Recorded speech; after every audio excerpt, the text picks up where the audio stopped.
के सच्चे जानशी, उनके उलूम के वारिस, इस जमाने के अबकरी शख्सियत उलमाए इस्लाम, मशाइखीन इज़ाम के सरबराह की हैसियत जिनकी थी, हुजूर ताज शरिया अल्लामा अख्तर रजा खां अजहरी रहमतुल्लाहि ताला अलैह इस दारे फानी से कूच फरमा गए।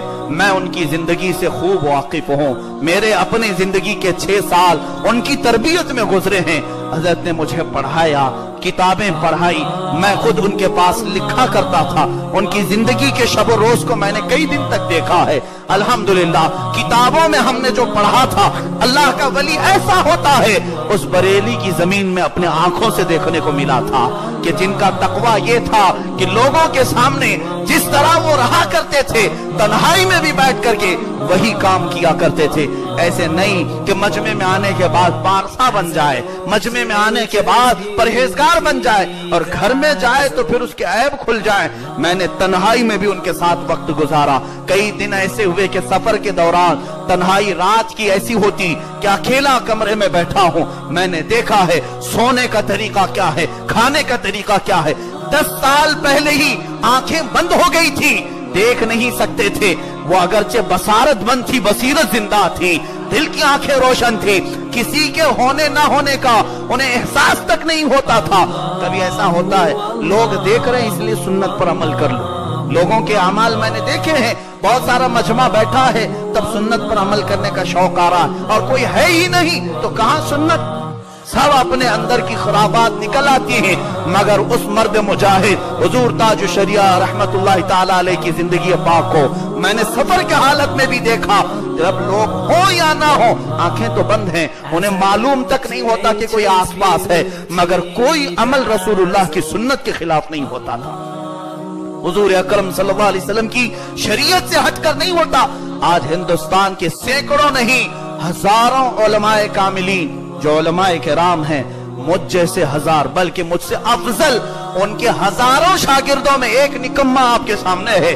मेरा तो कोई बड़ा इल्म, मेरा कोई अपना मकाम नहीं, लेकिन मैं अपनी हैसियत के मुताबिक आपके सामने जो कुछ भी कर सका वो उस फैजाने ताज शरिया का असर है, उनकी तरबियत का असर है।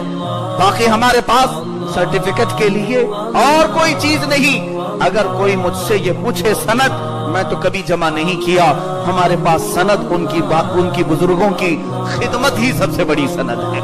उनकी बारगाह में हमने जो वक्त बिताए वही सबसे अहम है। इमाम आजम अबू हनीफा रहमतुल्लाह अलैह 80 साल के करीब हो गए थे। आपसे किसी ने पूछा आपकी उम्र कितनी है? कहने लगे 2.5 साल की उम्र।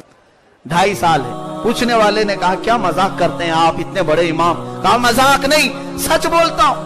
वो इमाम जिनका इल्म, तकवा, परहेजगारी पूरी दुनिया पर मुसल्लम, लेकिन फरमाते हैं 80 साल मैं उसमें से अपनी उम्र के उन्हीं 2.5 साल को गिनता हूं जो 2.5 साल मैंने इमाम जाफर सादिक के साथ गुजारे थे, अहले बैत के साथ, रसूलुल्लाह की आल के साथ जो 2.5 साल मैंने बिताए, मैं बस उसी को अपनी जिंदगी समझता हूं, बाकी तो मेरी कोई जिंदगी काम की नहीं। जब वो मशाइख ये कहते हो, अल्हम्दुलिल्लाह हम अपनी जिंदगी के उन्हीं शब रोज को अपनी जिंदगी समझते हैं जो इन बुजुर्गों की खिदमत में हमने गुजारी। अजीजान गिरामी, ये आबकारी शख्सियतें कई 100 सालों के बाद पैदा होती हैं। आज हिंदुस्तान एक बड़े आलिम दीन से महरूम हो गया है। आज सुन्नियत पर एक इतना बड़ा खसारा है कि माजी मुस्तकबिल करीब में उसकी तलाफी मुमकिन नजर नहीं आती। वो जो जगह खाली हुई उसको 100 लोग मिलकर के भर नहीं पाएंगे।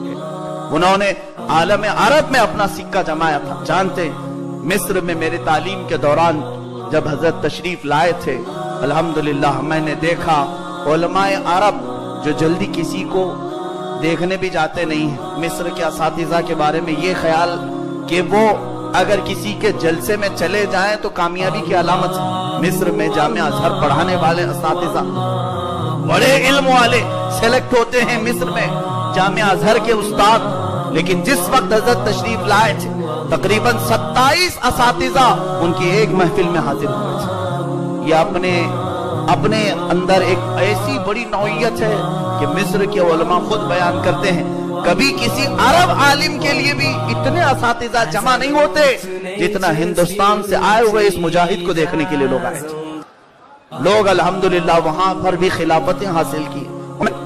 दामदिल्लहु मिस्र के, ये भी एक बहुत आलिम है। उनसे मुलाकात के बाद पहली मर्तबा रसूलुल्लाह का दीदार किया था। उन्होंने ये हमारे सामने लिखा। ये उन बुजुर्गों को हमने खो दिया जो अल्लाह तबारक व तआला के मकबूल और महबूब बंदे थे। जाहिर सी बात है, लाखों का मजमा जिसमें बरेली की जमीन तंग हो गई थी, सड़कें जो अपने आप में तंग दामनी का शिकायत कर रही थी, ये एक ऐसी बड़ी अलामत है कि अल्लाह के बंदों को मोहब्बत के प्रचार की जरूरत नहीं होती, उनकी मोहब्बत मौला खुद लोगों के दिलों में। पुलिस जो आज वहां पर ड्यूटी पर मामूर है, वो तक जानते थे इनके मामलात के मुतालिक, कभी धक्का देकर या खींचकर बाहर नहीं किया।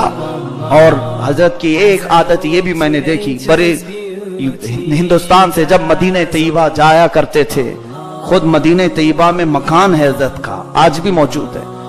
वहां से जब जियारत के लिए जाते थे, और जब मालूम होता है उनके मुरीदीन को हजारों की तादाद में साथ उम्रे के लिए जाते ही थे, हज के लिए जाते थे। मेरा पहला हज भी हजरत के साथ ही हुआ था, अल्हम्दुलिल्लाह। लेकिन एक चीज हजरत की मैंने ये देखा, बारगाहे नबी में जाने की बात आती तो घर से जब वजू गुस्ल करके निकलते, कपड़े पहनकर, खुशबू लगाकर, हालांकि आपको दो लोग पकड़ के चलाते थे। उस वक्त ये जलाल में कहते, जाने से पहले खबरदार, जब रसूलुल्लाह के मजार के पास जा रहा हूं, कोई मेरे आसपास नहीं आएगा, कोई करीब नहीं आएगा। इस पूछा जाता कि हजरत आपके साथ जियारत के लिए आए? हाँ, नहीं, बादशाह के सामने वजीर का एहतराम नहीं किया जाता। कहीं ऐसा ना हो कि मेरे आसपास आने वाले रसूलुल्लाह को देखने की बजाय मुझे देखने लग जाएं, और ये मेरी जिंदगी के लिए बहुत बुरी बात है। ये तकवा और ये मोहब्बत रसूल की झलक बहुत कम लोगों में देखने को मिलती। लोग बड़े बड़े प्रोटोकॉल लेकर के आते हैं वहां पर, वो तन्हा जाया करते थे, सिर्फ दो लोगों के साथ सलाम करते, और अगर कोई वहां पर मुसाफा करने आ भी जाता, आप हाथ भी नहीं मिलाते, हाथ भी नहीं मिलाते जालियों के पास। कहते कि सब की तवज्जो का मरकज ये जालियों के अंदर मौजूद आकाए कायनात है, इनकी तरफ मुतवज्जो हो जाओ। इधर उधर लोगों को, आने जाने वालों को क्यों देखते हो? जिस तरह सारी उम्मत यहां गुलाम की हैसियत से आती है, मैं एक गुलाम की हैसियत से आया हूं। ये तमाम चीजें जो देखने को मिली, अल्लाह ताला हमें उनका साया फैज कयामत तक जारी और सारी रखे।